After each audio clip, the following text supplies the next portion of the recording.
It's a wonderful day to be alive. After what I just watched before this, we're doing a lot of videos in this format though. But we're finally about to watch Kanye West, The Making of My Beautiful Dark Twisted Fantasy. I've never heard the album.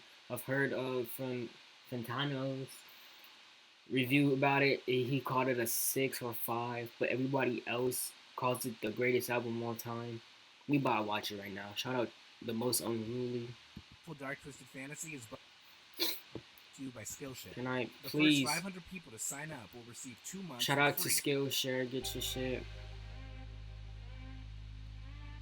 The MTV Video Music Awards took God place on Sunday damn. night. Excuse my language, but sheesh, what is this quality? 13th, live from New York City. I get it starts at 9, but that don't mean nothing. Awards were won by Taylor Swift for female video. As per every MTV event, there was a little controversy. Yo, Taylor, I'm really happy for you. I'm gonna let you finish. But Beyonce had one of the best videos of all time. One of the best videos of all time. Nah, that's insane. I really wish I was, old enough to have watched it. One of the best I videos wasn't even around the music biz for real. That's crazy. The young lady seems like a perfectly nice person. She's getting her award. What's he doing Why up would he there? do that? He's a jackass. Kanye West tour has been canceled, but So were you a fan before? yeah. Obama just called Kanye West a jackass. It's Kanye West. It was rude, period. And I like to be apologized to in person. Let me ask something. I was fortunate enough to meet your mom and talk with your mom a number of years ago. What do you think she would have said about this?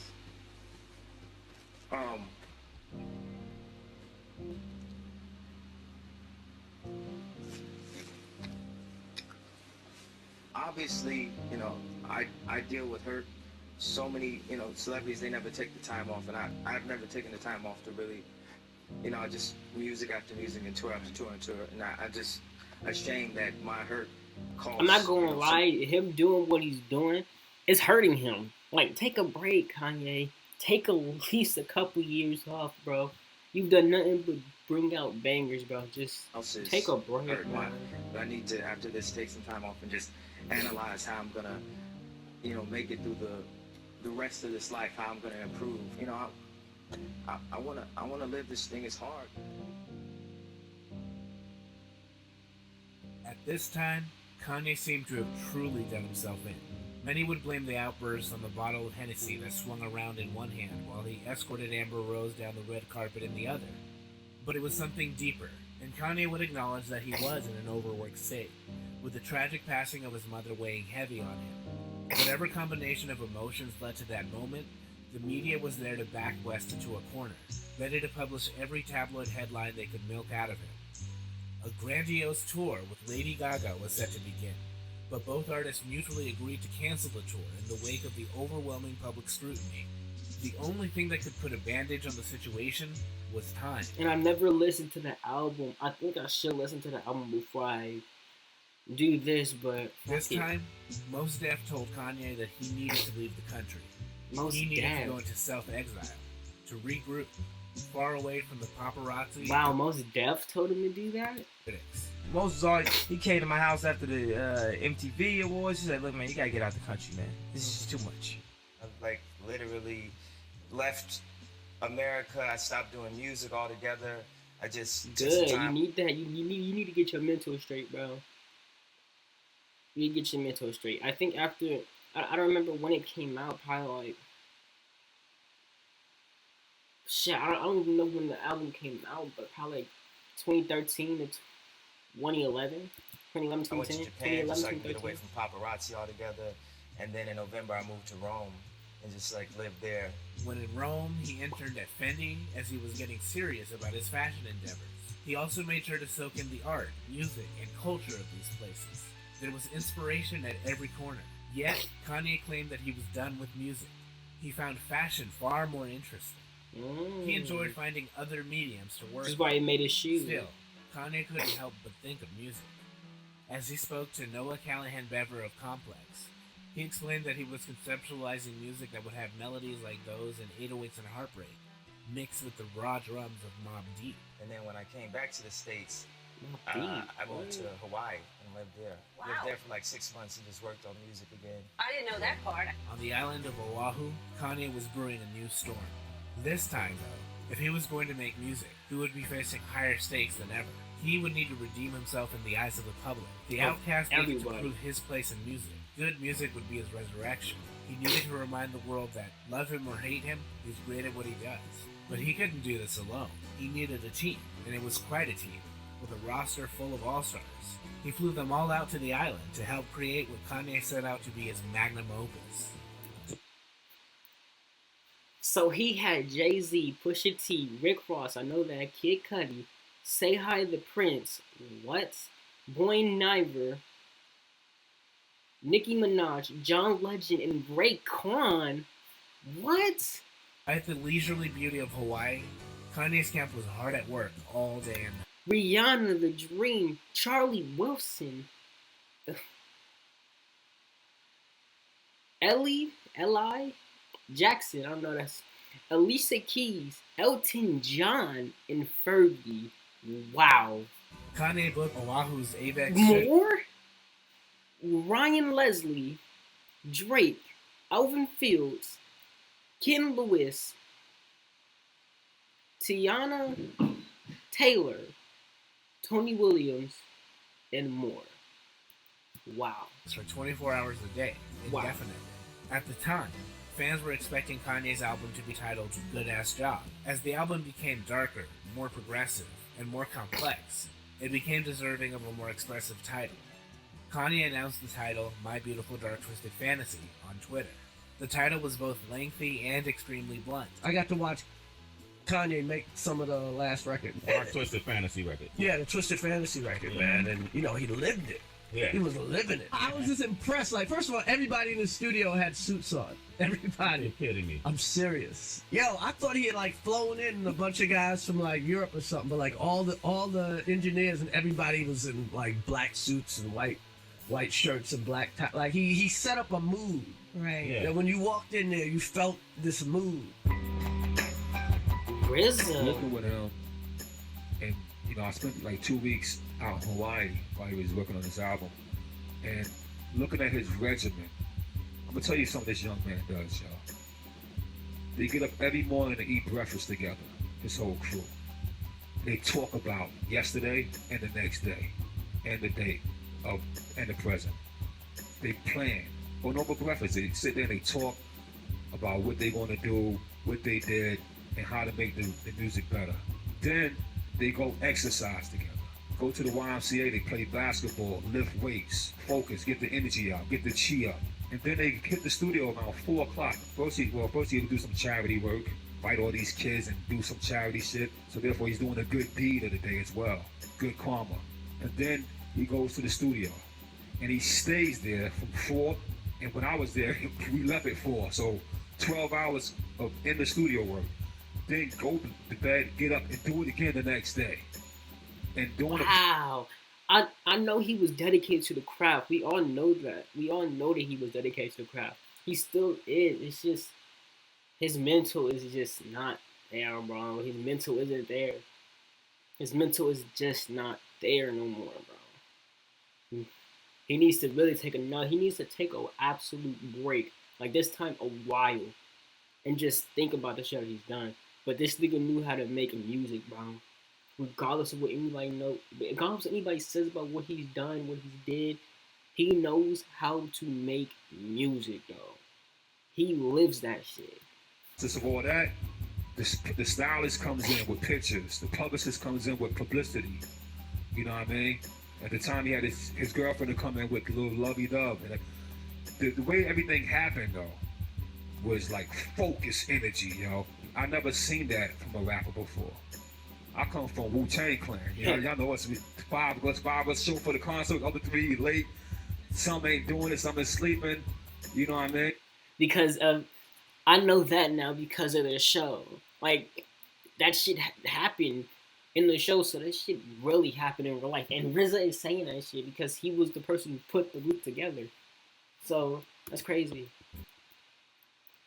RZA can talk that shit about that because he had one of the best groups, and the fact that literally 3 wouldn't show up, and 2 were just doing whatever the fuck else, and they were still as big as they were. It's crazy. I come from Wu-Tang Clan. Y'all know us. Five of us show for the concert. Other 3 late. Some ain't doing it. Some is sleeping. You know what I mean? It's crazy. And it's not only his talent that took him to the top. I gotta say, it's his focus, y'all. I started the album really January 1st. I got focused and was down in Hawaii just grinding every day. The song like Power took 5,000 hours, like literally 5,000 man hours to do this one record. And it's 5,000 hours for Power? And he gave us one of the greatest songs to date. Wow. I was put into every song. No, bro. He really put that time in for this album. And he calls it his best, his favorite, or if not best. That's insane. All the...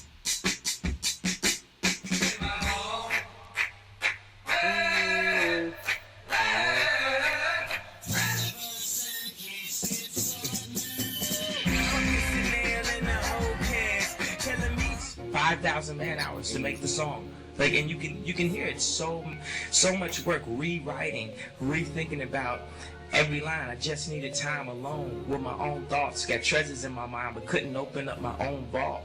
My childlike creativity, purity, and honesty is honestly being crowded by these grown thoughts. Reality is catching up with me, taking my inner child. I'm fighting for custody with this responsibility that they entrusted me. As I look down at my diamond-encrusted teeth, thinking no one man should have all this power. But what I'm the subjects of the battle of creativity, and I feel like I'm a crusader of opening people's minds. Everyone says all great. What? I needed. He was speaking.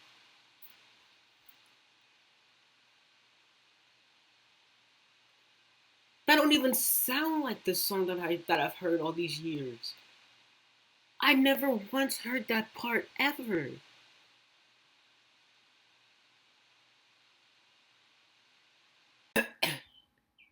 After, I don't remember when I actually made this for real. I'm gonna have to look at it, but probably a week, if not, maybe the next day I had work. I had listened to the album, and when I heard the album, I heard Power. I heard that part, and I was shocked because I never once heard that bitch once. And my mom, that's probably my mom's favorite song by Kanye. Maybe besides a few, but that's the one that she plays the most. And I never heard that part once until I actually heard it myself.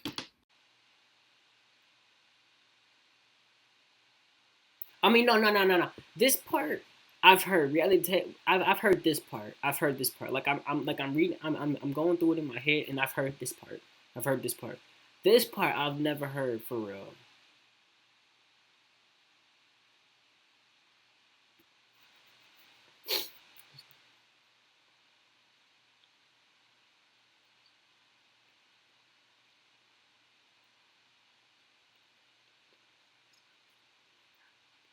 Yeah, I've never heard this part before. I've heard this part, but I've never heard this one before. As I look down at my diamond-encrusted teeth, thinking no one man should have all this power. But what I'm the subjects of the battle of creativity, and I feel like I'm a crusader of opening people's minds. You know, everyone says all great art comes from pain, but I think my greatest art comes from excitement and joy. It's a completely different perspective about being extremely excited about stuff that is only cool to me. Did you hear the beginning of Dark Fantasy? Just the layers of those vocals crashed up against RZA, and that's using us the history of everything we have. You know, Chris Martin would talk to me about the drums, the black drums and stuff, the 808s, and like how rock wouldn't have that. And for us to juxtapose and crash the guitar sounds with synthesizer sounds, with auto-tune, with strings, with cellos, with classic Broadway melodies. If I was a little kid, I would make a song called Toast for the Douchebags. That would be what I would sing in gym or something against like 808 drums. And then hard like Wu-Tang sounds above it with amazing raps and then with poetry and everything. And that's what this art form, these are like paintings, especially for this album. Kid Cudi was an integral part of the studio sessions. Often secluding himself in the studio to hash out ideas alone, he would then present Kanye with some of the most infectious hooks and bridges to truly make the album shimmer. Ain't no question if I want it, I need it. Bring these two things together to not be limited by the art form of rap, but to have rap bring it to another level. So you notice there's times where I completely, is it rap or is it poetry? Like what he's speaking is straight musically, bro. He lives this shit, bro. This shit is in his mind. Wow. All this work to make this album, to make this comeback, nobody would have did this like he did, bro.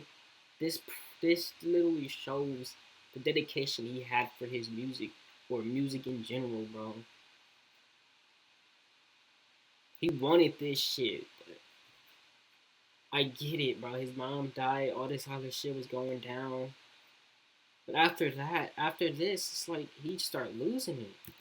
This spoken word is and then after this, he makes the Life of Pablo. This album, Kanye wanted to focus much more on his rapping skills and spend more time writing than he had before.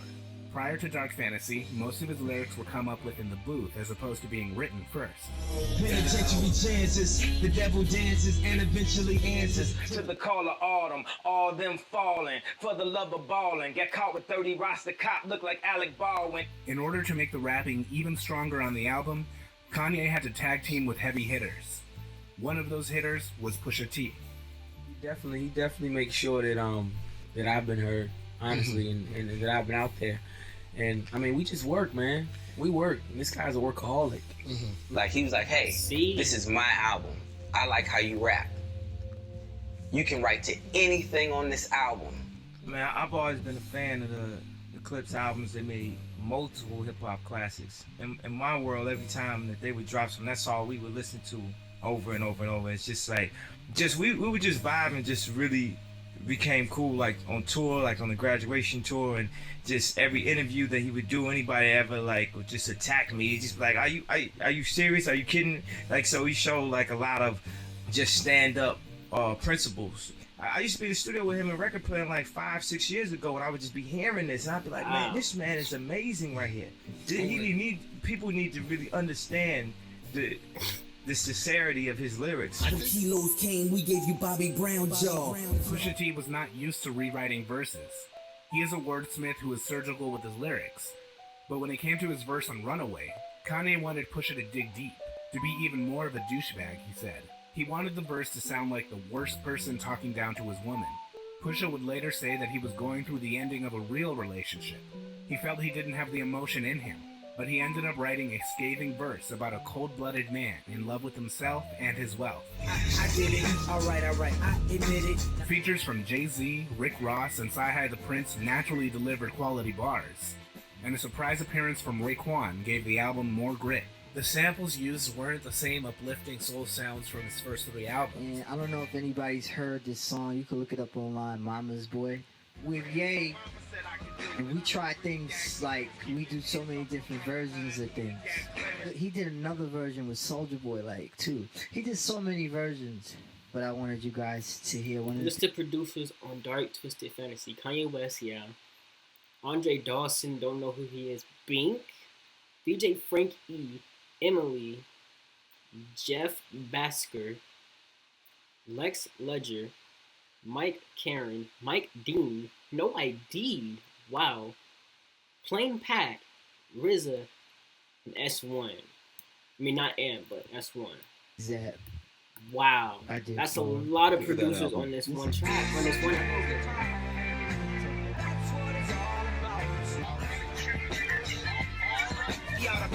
my parents' bad choices, the aftermath of divorces. I never liked you niggas. Who knew one day I'd be just like you niggas? Alright, you niggas. Alright, you niggas. With Kanye West and working with those types of guys, I was curious as far as when you get that much creative juice in the same room. I mean, what's the process you guys go through with kind of creating a track? Well, we got to get through the explosiveness part first.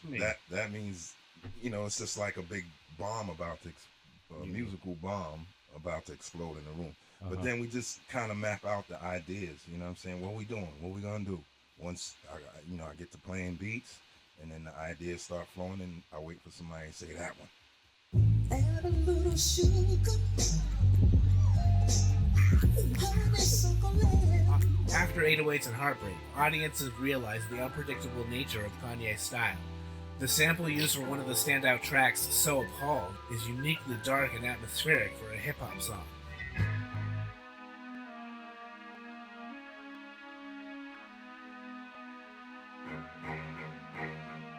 So I get to go all the way to the studio. It's Rick Ross in there, Amber Rose, Ye. And I walk in, and he was just rapping all my raps. So he's rapping. He's like, yo, I think you're super dope. Woo, woo, I got to go. But I got this song that I want to know if you can help me with a hook on it. And I'm like, what's the name of it? And it was So Appalled. I'm so appalled, spawned and bombed. So I wrote a hook for it, and I put it on there, and that's all he asked me to do. I'm just little me and the engineer. I'm like, yo, can you put me at the end of the beat? Because the beat was like 8 minutes long. I was like, put me at the end. I just want to write a verse. I don't have nothing to do. So I just wrote a verse, rapped it, and told him to put it at the end of the song. I was at the Power video shoot, and he was just like, yo, I let Jay-Z and them hit a record. I didn't press stop on the on the record, and your verse just came in. I am so outrageous. I want my pride on my sleeve like a. And Beyonce said, whoever that is, you need to sign. If God had an iPod, I'd be on this playlist. So that was when I was signed with Kanye West at the Power video shoot. You know, all those folks got on after my verse. So Jay heard my verse as well. It was like, I like this song. That was my dream. How should I begin this? I'm just so offended. How am I even mentioned? So positive. Sometimes better than everything. Funny doing time for what he did to Nasty. Hey yo, champagne wishes, the dirty white business. You know this is. So much music was being made during the team sessions that Kanye decided to be charitable. He announced a series of releases called Good Fridays. Kanye gave his fans 14 free songs. But I don't know why I keep going, why I keep going. 4 of them ended up on the album. They were dressed up better once they were on the finished product, with the greatest addition being a rousing verse from Rick Ross at the end of the track Devil in a New Dress. Smokey Robinson. Getting Tupac money twice over, still a real nigga red cool. Sometimes we go on Good Fridays and just joke around and put out, you know, what we're feeling off the cuss. Technology is the reason why we do Good Fridays. You couldn't have done that back in the days when they had, 24-track reels and it took so long. Like, literally, I'm programming Good Fridays things over the phone and saying, put this chorus here, then checking it on emails. Hey, everybody, tonight's the night. I've been waiting for my whole life. Who would have known what it was like? Running from this flashing light. And because of that, you all get more product, better, high quality product. But from those Good Friday sessions, a monster emerged.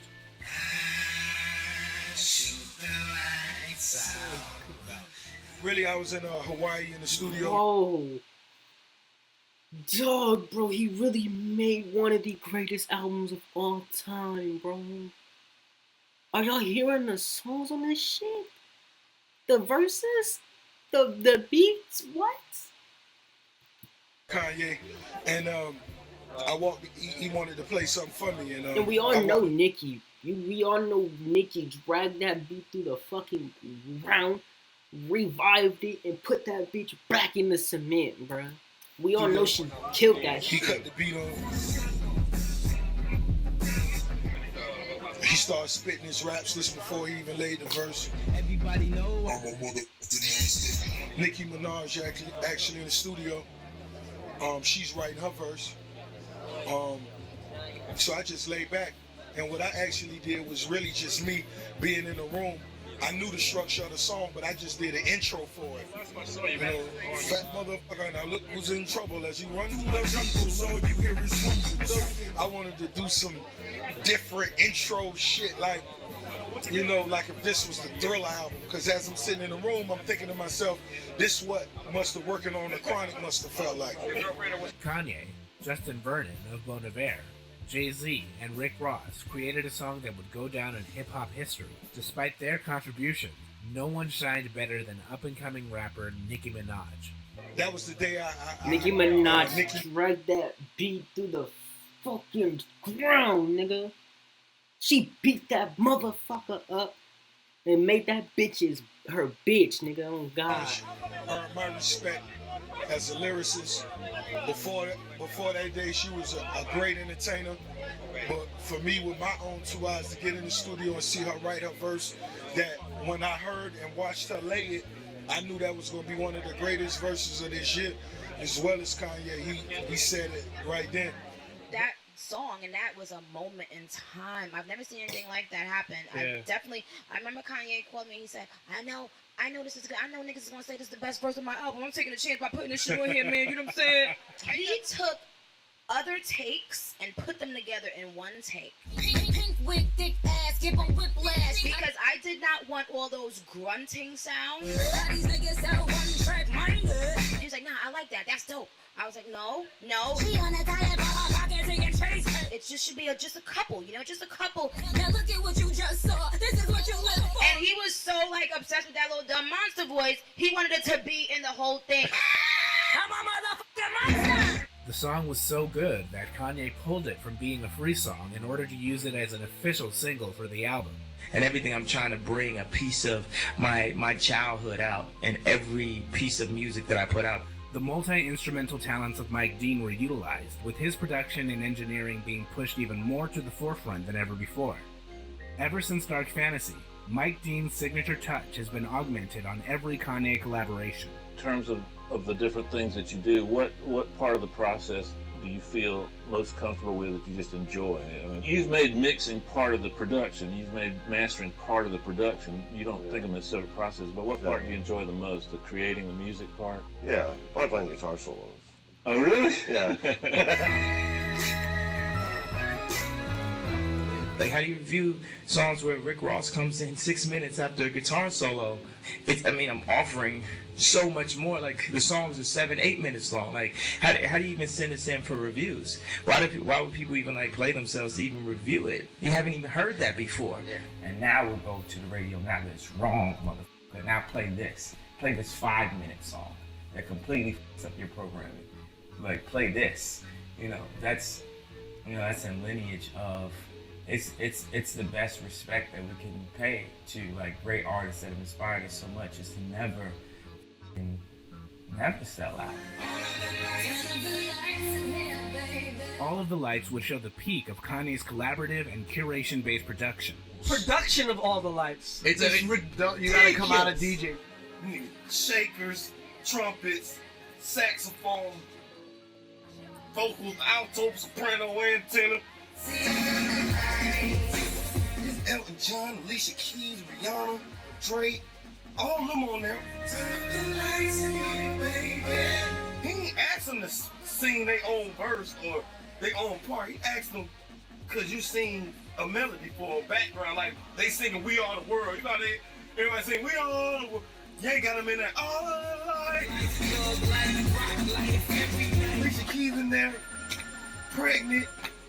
I'm like, this is history. I'm in here. She just, Swiss Beats. Swiss Beats, he's super dude. He cut it, bounce, boom, like. The song's interlude is performed by Elton John as his piano skills add a classical nature. The subject of love and loss permeated the album. The songs Blame Game and Lost in the World, respectively, show the end of one love and the beginning of another. While no names are spoken, it is clear that Blame Game is a song lamenting the end of Kanye's relationship with Amber Rose that year. On the bathroom wall of road, I'd rather argue with you than to be with someone else. The somber piano keys interpolated from Aphex Twin's Avril 14th gave the song a cheerful aesthetic.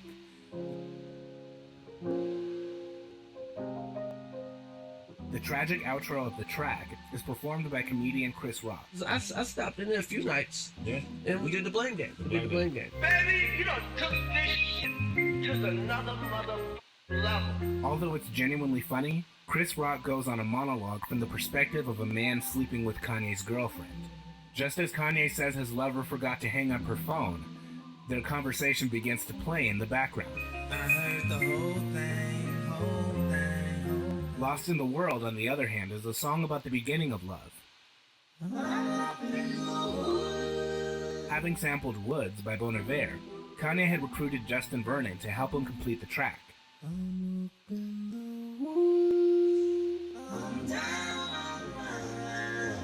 This had spawned a successful collaborative relationship that has grown past the making of this album. He's so open in the studio. He's so willing to. He's very encouraging, and he really tries to get the best out of people. And I learned a lot from him. And watching him work and watching him not ever give up and making sure that every idea was the best idea. The lyrics to Kanye's verse are actually the words from a love letter that he wrote for Kim Kardashian. You're my devil, you're my angel, you're my heaven, you're my... Working on Dark Fantasy, I remember I was trying to explain to a girl that I love so much, how much I loved her. And I didn't have any words to this record, but we loved it. We loved the beat. Actually, in an email, I wrote this to her. I said, you're my heaven, you're my heaven, you're my freedom, you're my jail. It was like she brought this poetry out of me that ended up becoming what the lyrics were. And then eventually she ended up becoming my wife, and she's here tonight. Lost in the World and Down for the Night, Kanye was ready to experience all of what life and new love had to offer. Any great album needs a great album cover, but what happens when you can't settle for just one? Kanye met with contemporary American artist George Condo to conceptualize the official album artwork. The artist ended up with 5 covers. The main cover was a cartoonish image of a man seemingly meant to be Kanye, and an armless phoenix with a human body. It wasn't long before the image was banned from retail.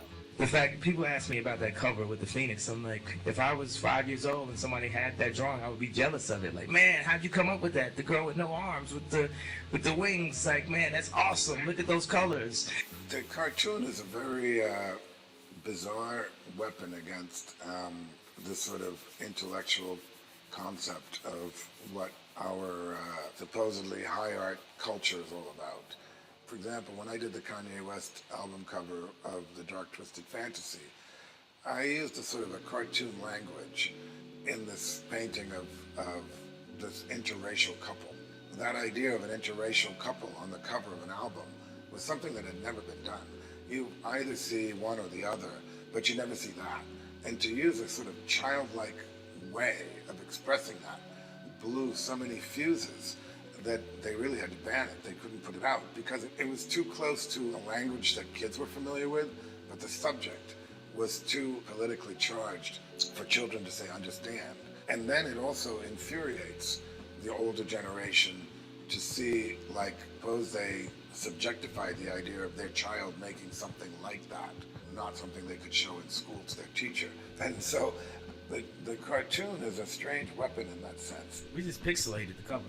You know, it was disappointing for me because it's funny. It's like I was chilling with my ex-fiance like about 3 months ago because we were still very good friends, and she was just like, yo, you're very 70s right now. Just your whole vibe, but just when the artistry was on that level, like some Pink Floyd and people like Ohio Players are putting out covers, or even just like getting suited up. Music videos are par for the course in nearly every major album release, and Kanye was trying to see just how much more innovative his videos could be. When it came to the music video for Power, which would be the first video from West for the album, Kanye approached the concept of a moving painting. You saw the Power piece was basically like a trailer or moving poster or moving portrait. I'm bored with the usual way that videos are. It just makes me want to look at a video one time. But to create something that people, get something new every time they watch it. Because there's people who say, yo, I didn't like it the first time I saw it, but by the sixth time I understood it. The fact that you had to look at it 6 times is everything. I always, feel like songs deserve visuals that might not have the budget for you to really do it. And having been inspired by a visual art piece known as Civilization by Marco Brambilla, Kanye knew a collaboration was necessary. Kanye was a big fan of this Civilization. He contacted my gallery and asked if he could commission a video work from me, and that led to the current piece, For Power. This is a highly constructed, highly landed, somewhat religious tableau that communicates the end of an empire. Filmmaking was a medium that Kanye was deeply interested in. Having several music video directing credits under his belt, he looked towards a larger project. Inspired by the works of Fellini, Stanley Kubrick, Michael Jackson, and Prince, Wow. Kanye directed a short film titled Runaway. Oh yeah, After because the song- Michael Jackson, bro, he was a fucking goat with the music videos. He made movies. That nigga made movies. Same name. The art direction was done by artist Vanessa Beecroft, screenwriting was handled by Hype Williams, and cinematography was done by Kyle Kidd. I was mostly inspired by colors, like the palettes, the color. It's like Technicolor all through it, and just the emotion that I wanted to put in, and the main meaning of the film is just express yourself and don't let people tell you how to think or how to be. To see the final product is like, literally, the first time I saw it brought tears to my eyes because I've never seen myself like that before. So vulnerable and committed to something. So I'm excited. I think anyone that's willing to put not only themselves out there, but their ideas in such a profound way, I think it's pretty amazing. Videos for All of the Lights, Lost in the World, and Monster were created as well, with the latter only being premiered on West's website due to the explicit content that was labeled as overly violent and misogynistic by critics. Michael Jackson, wow. Jesus died for our sins. Michael died for the sins of our media. Jesus had the Bible. He had Wikipedia. I'm MJ gone. I nigga dead. just fighting. I feel like fighting that battle that Mike had. When Kanye went on his official press run, half of it was an apology tour. The other half was setting the record straight. We're alluding to when you walked onto the VMAs and grabbed the mic from Taylor Swift, and some people said this wasn't a guy expressing his musical preference. Yes, where I was expressing was my frustration from years and years of seeing,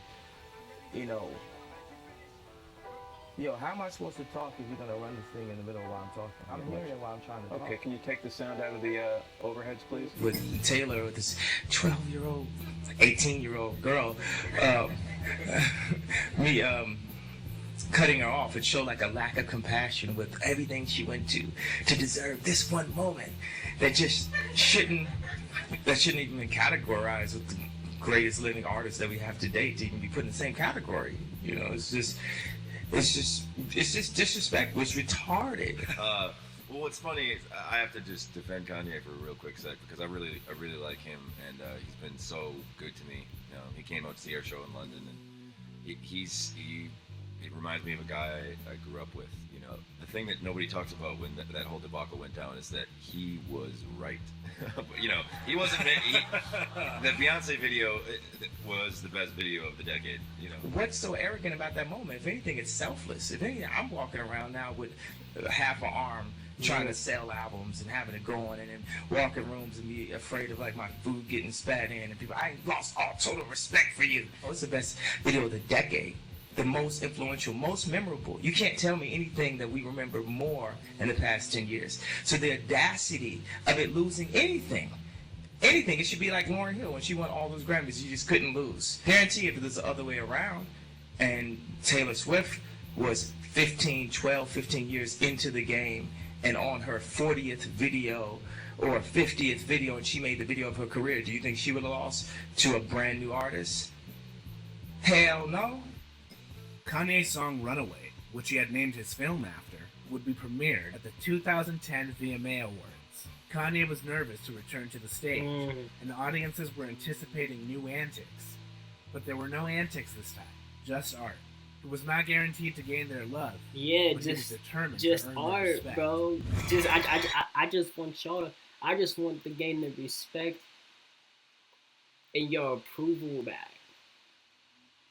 I want y'all to respect that I can make good music regardless of what I just did.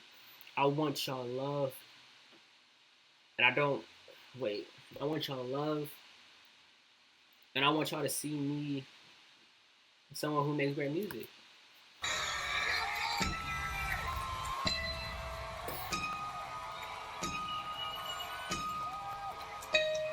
But it's fun. It's entertainment. Whatever happened to the stars?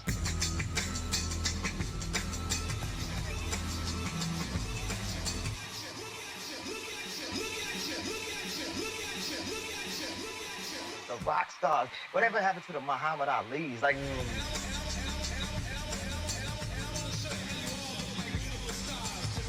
When you define rock star, you think of somebody that's rebellious, somebody that leads their own path. So to me, that's what makes him a rock star, because he's a leader, he's a trendsetter.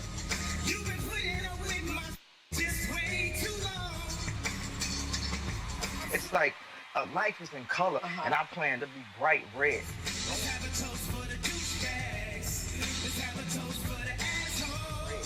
I want you to see me.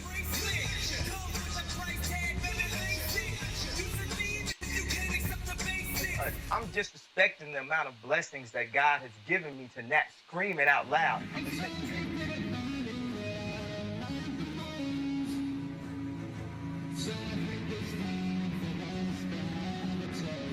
My Beautiful Dark Twisted Fantasy was released to widespread acclaim. Dark fantasy, gorgeous, power, all of the lights, interlude, all of the lights, monsters, so appalled, devil in a new dress, runaway, hell of a life, blame game, lost in the world, who will survive in America, and See Me Now. See Me Now is you can't even look at See Me Now. I've tried to, but you can't even. Audiences and critics alike were impressed with the project. Because you can't even play it because it's not allowed in the States for some odd reason. So yeah, that's a no-go. Polish. I feel so fearless, like to do an album right after the year that I had, and after all your career is over and die, nigga, die, and you'll never make music again, and to come back and do 100,000 the first day digital alone, to be slated to do 600,000 in the first week, and I don't talk about the numbers, but what that number says is that people want me to keep making music, and for me to not give up. Dark Twisted Fantasy is so The good. best record ever. You think it's number one? I think it's better than Thriller and Purple Rain. This is the best album of the last 50 years. Everyone's on it. It's got something for everybody, man. It's like an old time. It's like one of those old time records. Like one of those Quincy Jones records that got a little something for everybody, man. Dark Fantasy, the first song is just insanity. That the start of the fact that the album starts with Nicki just talking. We'll gather around, children, and listen. Like it's top to bottom. That album, you can make a case. It's right there. 600,000 coming off being the most hated person this time last year. It shows you. It shows you what the way they try to villainize, the way they try to do that. If you say anything, then you lose everything. If you say anything, then you lose everything. If you're a real artist, have no fear. Say what the fuck you want, do what you want, make what you want. Baby, I got a plan. Run away fast you can. So, with that, thank you very much. Thank you for watching. If you're like me, or you're a fan of my channel, then more than likely you enjoy learning about how music is made, especially on a technical level. And that is how I found Skillshare to be so useful. Their premium membership gives you unlimited high-quality classes from experts. Young Guru is known for his work with. If you want to learn how to make videos like me, there are classes on for anyone who loves music. Or if you want to learn how to make videos levels, subscription with Skillshare. Shout out Skillshare. Subscription will receive a 2-month. That's great. I've never listened to the album once. Well, songs, obviously. Of course, who doesn't have songs on the album? But I've never fully listened to the whole album. And that made me want to listen to the album. So I am going to do that. Not right now though. Not right now though. Not right now though. But I will. But I will. I will. But wow. Chris Rock said that Dark Twisted Fantasy was better than Thriller and Purple Rain. Wow. So okay, so it's funny because my Dark Twisted Fantasy came out in 2010, and To Pimp a Butterfly came out in 2015. So people are saying that's the best album in the last 50 years or ever. But then 2015 hit, we get my To Pimp a Butterfly. People are calling that the best album of all time. So, which album is actually the best of all time? Can you even compare them, or can you even have one above the other? Because both are easily just that good. I don't know. I'm definitely. I don't know, bro. I got no say because I haven't really listened to my Dark Twisted Fantasy, but I've listened to my To Pimp a Butterfly. And Kendrick's my favorite artist of all time, so I'm going with Kendrick, off the rip, off the rip. But yeah, I love reading. I love watching about the makings of music. Music is something I love, so hearing about something being made, the way it got made, and how he did what he did, the way he did it, that shit's insane. 5,000 hours for one fucking song. All that work for this album. That is crazy. And then he makes the life of Pablo, and people are calling that, and people say that's their favorite, or even he said that was his best. That's crazy. But I'm off of here, bro. I'm off of here. Leave a like, leave a comment, subscribe, and jump on the video. That's all I got for y'all today. This is a 50-minute video. Shit. I hate how uninteractive with this shit I just was though. But that's the thing. When something I really like, I really just watch, bro. Like, I don't really add too much input. I just watch, unless there's something for me to add input. Some points I wanna, like, sometimes when I was watching this back, I was like, damn, say something right there. Why didn't you say something right there? Like, I'm saying this shit right now, but back then it's like, man, I wasn't saying shit. And that's the thing again, because when I'm watching something I really like, or if I really don't just have enough input that I could give, I don't, and I just watch. I just watch and absorb it because I really just enjoy it that much, instead of just talking and just listening and responding when I have a question about something that I don't understand or know. But that's why. I do kind of wish I was a little more interactive or talkative, but that's why.